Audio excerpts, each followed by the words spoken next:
જી મિત્તલ, ભાણેજણાને વધાવવા માટે સરસપુરના દરેક લોકો ખૂબ આતુર જોવા મળી રહ્યા છે અને આપ દ્રશ્યો જોઈ રહ્યા છો.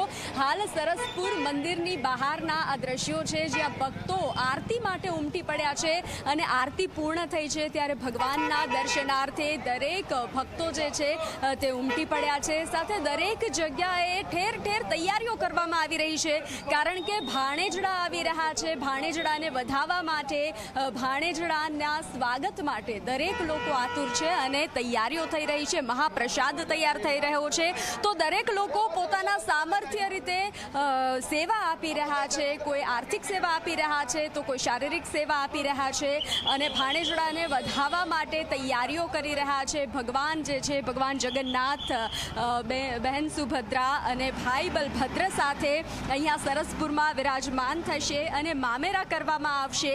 ત્યારે જે રીતે મિત્તલ, આપણા ગુજરાતમાં જે રીતે કહેવત છે ને કે એક ભાણેજને જમાડો અને 100 બ્રાહ્મણને જમાડો, તે બરાબર છે. પરંતુ આ ભાણેજ તો જે છે તે જગતનો નાથ છે. ભગવાન સ્વયં નારાયણ જે છે તે ભાણેજના રૂપમાં જ્યારે સરસપુર આવતા હોય ત્યારે સરસપુરમાં દિવાળી જેવો માહોલ જોવા મળી રહ્યો છે. જી મિત્તલ. બિલકુલ બંસી, એટલે કહી શકાય કે ભાણેજ આવે છે એટલે આતુરતા તો હોવાની જ અને સાથે જ ખાસ રસોડું પણ તૈયાર કરવામાં આવે છે અને આજના દિવસે તો ગલીએ ગલીએ એમ કહેવાય કે રસોડું હોય છે. તો સંવાદદાતા આપણી સાથે જોડાયેલા છે, સહયોગી દીક્ષિતા પણ જોડાઈ ચૂક્યા છે. દીક્ષિતા, ખાસ કરી જો વાત કરવામાં આવે, આજનો દિવસ પવિત્ર છે, વહાલાના વધામણા આજે આપણે સૌ કોઈ કરી રહ્યા છીએ ત્યારે ભક્તોમાં એક પ્રકારની આતુરતા છે. 7 વાગ્યા આસપાસ પહિંદ વિધિ થશે પરંતુ તે પહેલા જે ભક્તો અધીરા બની રહ્યા છે, મંદિર પરિસરના આપણે દ્રશ્ય બતાવ્યા, નૃત્ય થઈ રહ્યું છે, તેનો માહોલ કેવો છે?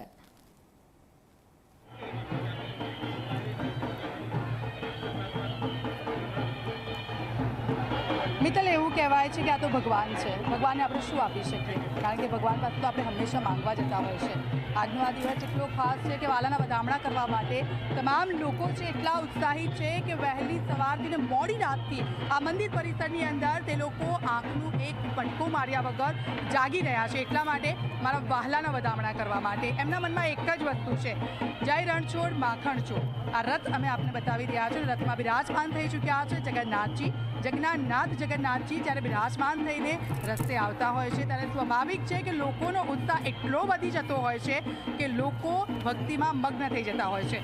મંદિર પરિસરમાં ભક્તિમય માહોલ છે. જય રણછોડ માખણ ચોરના નાદ સાથે અહીંયા ગીતો ગવાઈ રહ્યા છે. તો બીજી તરફ સરસપુરમાં ગલીએ ગલીએ રસોડું તૈયાર થઈ રહ્યું છે અને એવું કહી રહ્યા છે કે મારો ભાણેજ આવશે.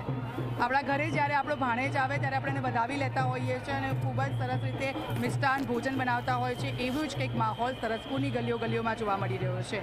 બીજી તરફ આપ જુઓ, રથને સાફ કરવામાં આવી રહ્યો છે અને રથને હવે સાફ કરી થોડીક જ વારમાં એ પહિંદ વિધિ કરવામાં આવશે. રાજ્યના મુખ્યમંત્રી અહીંયા પહોંચવાના છે અને રાજ્યના મુખ્યમંત્રી અહીંયા પહોંચી અને ભગવાન છે તેમના માટે સોનાની સાવરણીથી રસ્તો કરશે. એટલે આપ જુઓ, ભગવાનને સુંદર રીતે શણગારવામાં આવ્યા છે. એવું કહેવાય છે કે મનુષ્યને જીવનમાં ક્યાંય શાંતિ ના મળે અને મંદિરમાં શાંતિ મળતી હોય છે અને એટલે જ તમામ લોકો કદાચ શાંતિની શોધમાં આજે અહીંયા આવતા હોય. આજે તો જગતનો નાથ વહાલો એમને રસ્તે રસ્તે મળવાનો છે અને પ્રસાદ પણ આપવાના છે.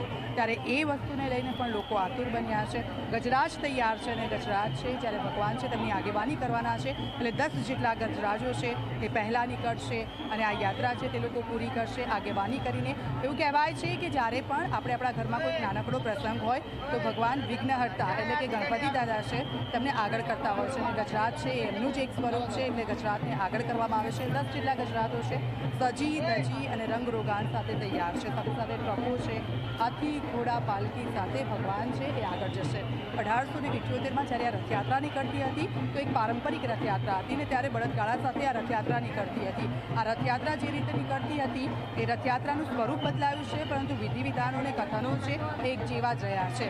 આ દ્રશ્યો મંદિર પરિસરના છે અને આ બીજો રથ જે તૈયાર છે એ રથ છે તેમના બહેન સુભદ્રાજીનો. તો બીજી તરફ જે ખલાસી ભાઈઓ છે દીક્ષિતા, આપણી સાથે બંસી પણ જોડાયેલા છે સરસપુરથી.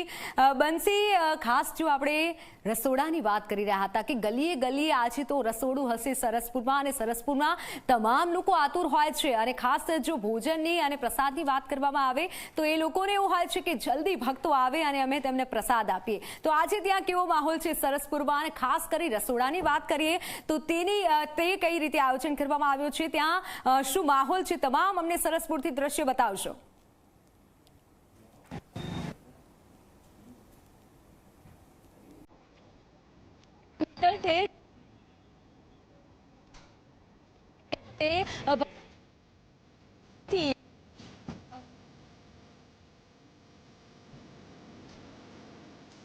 બિલકુલ, તો સરસપુરમાં પણ એક પ્રકારે આતુરતા છે, રસોડું તૈયાર થઈ રહ્યું છે, મિષ્ટાન બની રહ્યા છે અને ભગવાન માટે પ્રસાદ બની રહ્યો છે. અને આપ દ્રશ્યો જુઓ, મંદિર પરિસરના અલૌકિક આ દ્રશ્યો છે. ભગવાન આજે આપણને દર્શન આપશે, આપણા આંગણે આવશે અને રથડે બિરાજમાન કરાયા છે ભગવાનને.